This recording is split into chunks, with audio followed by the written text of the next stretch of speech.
नमस्कार, मैं विनोद चाहर जीएसबीटी क्लासेज में आपका स्वागत करता हूं। आज हम कक्षा 12 अनिवार्य हिंदी और उसके तीसरे पाठ के बारे में चर्चा कर रहे हैं।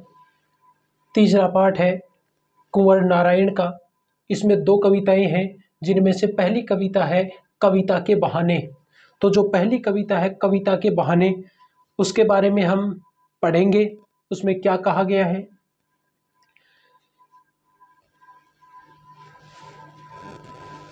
तो सबसे पहले अगर आपने हमारे चैनल को सब्सक्राइब नहीं किया है तो चैनल को सब्सक्राइब करें, लाइक करें और शेयर करें, ताकि अधिक से अधिक वीडियो आपको प्राप्त हो सकें।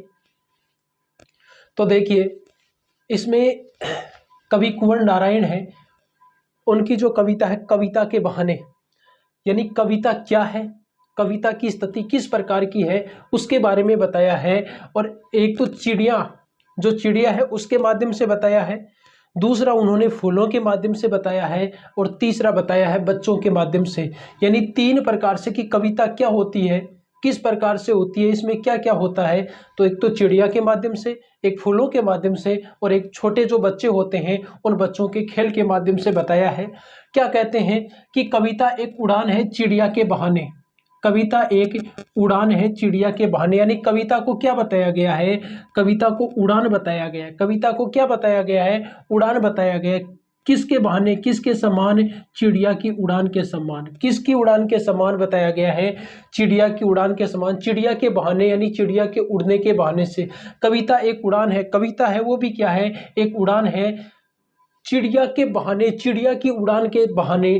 कि जिस प्रकार से एक चिड़िया है वो उड़ती है, जिस प्रकार से एक चिड़िया उड़ती है, तो उसकी चिड़िया के उड़ने के उड़ने के बहाने के समान ही क्या है, ये कविता है। यानी कविता भी जिस प्रकार से चिड़िया उड़ती है उस समान ही कविता भी क्या करती रहती है, उड़ती रहती है। कविता भी क्या करती रहती है, उड़ती रहती है। चिड़िया आसमान में उड़ती है, चिड़िया आसमान में उड़ती है, तो उसी के समान कविता है, ये भी क्या करती रहती है, उड़ती रहती है।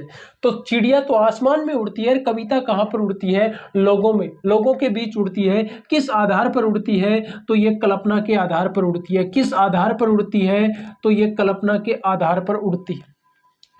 यानी इसमें भी क्या किया जाता है, इसमें किया क्या जाता है, इसमें कल्पनाएं की जाती हैं। कविता में होता क्या है, कविता में कल्पनाएं की जाती हैं, नई नई कल्पनाएं की जाती हैं। और कविता है ये, चिड़िया तो अपने पंखों को फैलाकर, चिड़िया अपने पंखों को फैलाकर आसमान में उड़ती है, तो कविता अपने कल्पना रूपी पंखों को फैलाकर क्या करती रहती है, उड़ती रहती है। कविता की उड़ान भला चिड़िया क्या जाने। अब की कविता की उड़ान है उसके बारे में भला चिड़िया क्या जाने।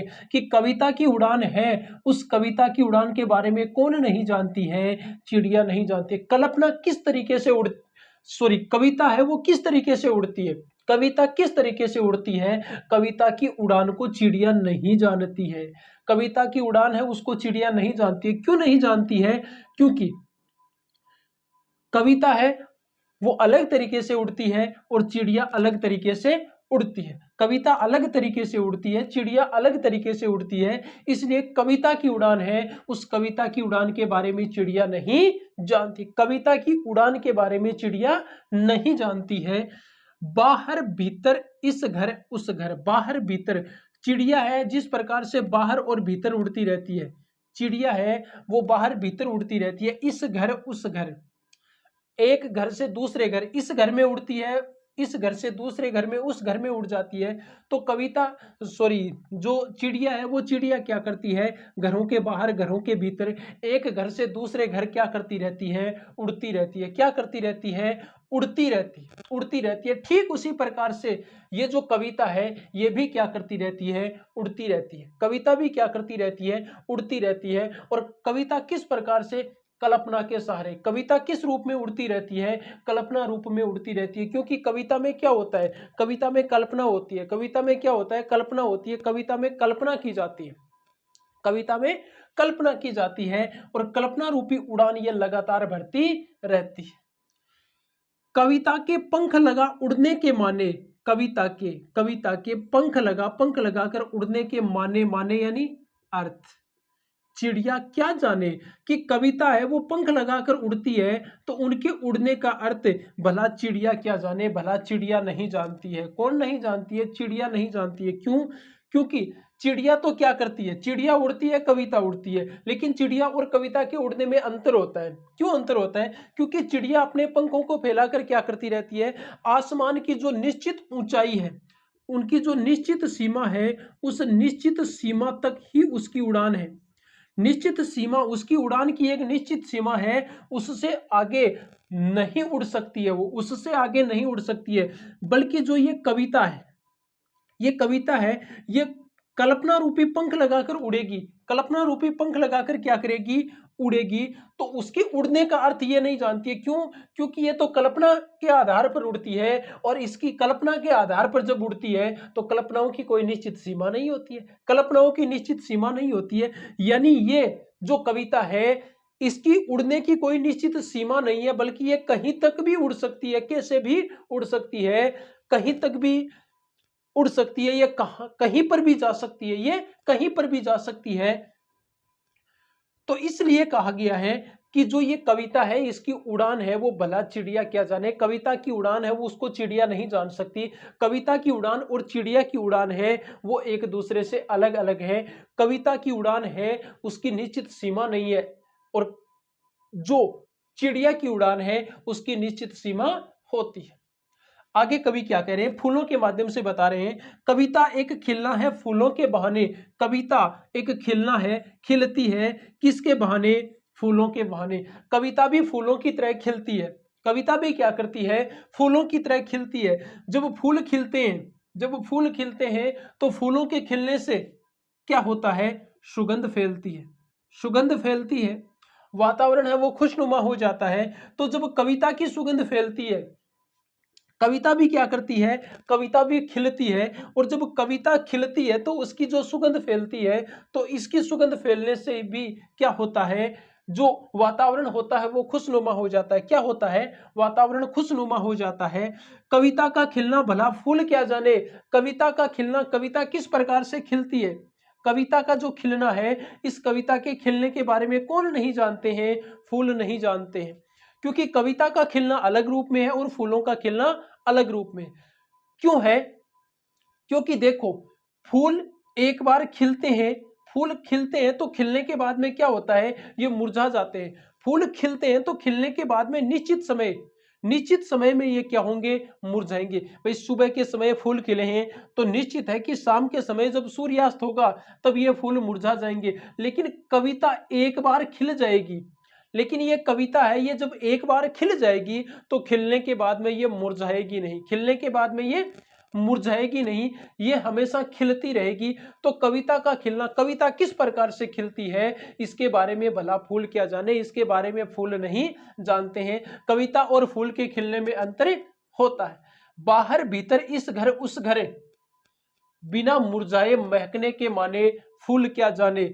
कि बाहर भीतर फूल जब खिलते हैं तो बाहर भीतर इस घर उस घर, बाहर भीतर एक घर दूसरा घर, ये घर वो घर, सभी जगह उनकी क्या फैलती है? उनकी सुगंध फैलती है। उनकी सुगंध है वो सभी जगह फैलती है। घरों के अंदर फैलती है, घरों के बाहर भी फैलती है। ऐसा नहीं कि एक घर में फैलती है, बल्कि बहुत सारे घरों में, उस संपूर्ण वातावरण में क्या होता है? फूलों की सुगंध फैलती है। ठीक उसी प्रकार से कविता की सुगंध है वो भी फैलती है। कविता की सुगंध भी फैलती है, प्रत्येक घर में कविता की सुगंध फैलती है। बिना मुरझाए महकने के माने, बिना मुरझाए महकने के माने, माने यानी अर्थ, यानी बिना मुरझाए हुए महकने का अर्थ है वो फूल क्या जाने।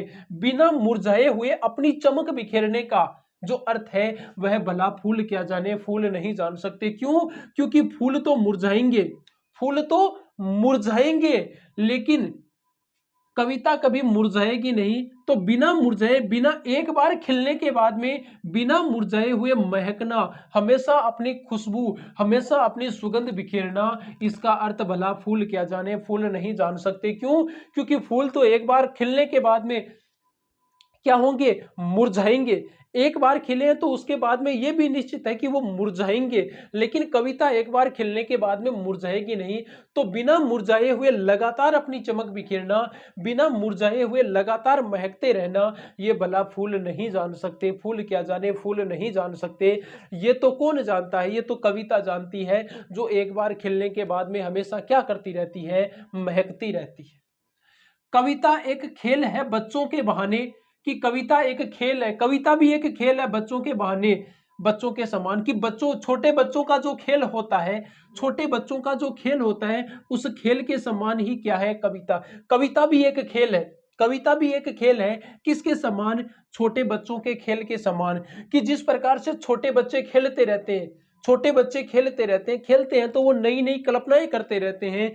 तो ये भी क्या है, एक कल्पना रूपी खेल है। कविता भी क्या है, कविता भी एक कल्पना रूपी खेल है, क्योंकि कविता में क्या किया जाता है, कविता में कल्पनाएं की जाती हैं, और कल्पनाओं के आधार पर कवि हमेशा क्या करता रहता है, कविता लिखता रहता है। कल्पनाओं के आधार पर कवि हमेशा क्या करता रहता है, कल्पना करता रहता है। कविता हमेशा कल्पना के माध्यम से उड़ान भरती रहती है। कविता हमेशा क्या करती रहती है, कविता हमेशा कल्पनाओं के माध्यम से क्या करती रहती है, उड़ान भरती रहती है।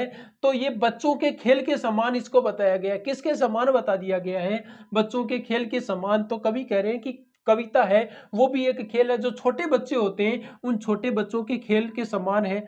बाहर भीतर यह घर वह घर, सब घर एक कर देने के माने। बाहर भीतर बच्चे क्या करते हैं, बच्चे बाहर खेलते हैं, भीतर भी खेलते हैं, यह घर वह घर। जब वह खेलते हैं तो घरों के अंदर भी खेलते हैं, घरों के बाहर भी खेलते हैं, और वो खेलते खेलते इस घर में भी चले जाते हैं, उस घर में भी चले जाते हैं, खेलते खेलते इस घर में भी चले जाते हैं, उस घर में भी चले जाते हैं। यानी छोटे बच्चे होते हैं, वो खेलते हैं ना, तो उसे सीमा का बोध नहीं रहता है, उन्हें सीमा का बोध नहीं रहता है। वो अपना और पराया नहीं जानते। क्या नहीं जानते, अपना पराया नहीं जानते, कि ये घर मेरा है, ये घर उसका है। वो इस प्रकार से नहीं जानते हैं, इसलिए उनके लिए सभी घर क्या होते हैं, सभी घर क्या होते हैं, एक समान होते हैं। तो वह घरों के बाहर भी खेलते रहते हैं, भीतर भी खेलते रहते हैं, इस घर में भी खेलते रहते हैं, उस घर में भी खेलते रहते हैं। एक दूसरे कहीं भी किसी भी घर में जाकर वह क्या करते रहते हैं, खेलते रहते हैं। सब घर एक कर देने के माने, सब घर सारे घर एक कर देने के माने, एक कर देने का अर्थ बच्चा ही जाने, कि सभी घर होते हैं वो एक समान होते हैं, सभी घरों का एक अर्थ होता है। ये कौन जानता है, ये केवल बच्चा ही जानता है। ये केवल कौन जानता है, बच्चा ही जानता है। क्यों, क्योंकि उसके मन में जब वो खेलता है तो आपसे विद्वेष की कोई भावना नहीं रहती, आपसे विद्वेष की कोई भावना नहीं रहती। उसके लिए सभी घर क्या होते हैं, एक समान होते हैं। क्यों, क्योंकि वह तो अपनी कल्पनाओं में बहता रहता है, अपनी कल्पनाओं में खोया रहता है, और कल्पना करते करते वह क्या करता है, छोटा बालक खेलता रहता है। तो उसके लिए सभी घर क्या होते हैं, एक समान होते हैं, एक समान होते हैं। तो सब घरों को एक कर देने का अर्थ है, ये केवल कौन जानता है, बच्चा ही जानता है। कौन जानता है, बच्चा ही जानता है, जो हमेशा अपनी कल्पनाओं के माध्यम से कल्पना रूपी खेल खेलता रहता है। और ये कविता भी क्या करती है, कल्पना रूपी खेल खेलती रहती है। कविता है ये भी कल्पना रूपी खेल खेलती रहती है। कविता हमेशा किस आधार पर, कल्पना के आधार पर लिखी जाती है, और कल्पनाएं होती हैं उनकी कोई निश्चित सीमा नहीं होती है। कल्पनाओं की कोई निश्चित सीमा नहीं होती है। जिस प्रकार से बच्चों के खेल की कोई सीमा नहीं होती, बच्चों के खेल की कोई सीमा नहीं होती, उसी प्रकार से कल्पनाओं की कोई सीमा नहीं होती। जिस प्रकार से बच्चे अपने पराये का भेद भूलकर, अपने पराये का भेद न करते हुए किसी भी घर में जाकर कहीं पर भी खेलते रहते हैं, अपने दोस्तों के साथ में इधर उधर कहीं पर भी जाकर क्या करते रहते हैं, खेलते रहते हैं। उसी प्रकार से कविता भी क्या करती रहती है, अपना खेल खेलती रहती है। अर्थात नई नई कल्पनाएं, नई नई कल्पनाओं के आधार पर कविता का निर्माण होता जाता है। तो ये थी कुंवर नारायण की पहली कविता, कविता के बहाने। नेक्स्ट वीडियो में हम इनकी ही एक और कविता है, बात सीधी थी पर, उसके बारे में चर्चा करेंगे। तो उस पर चर्चा करें।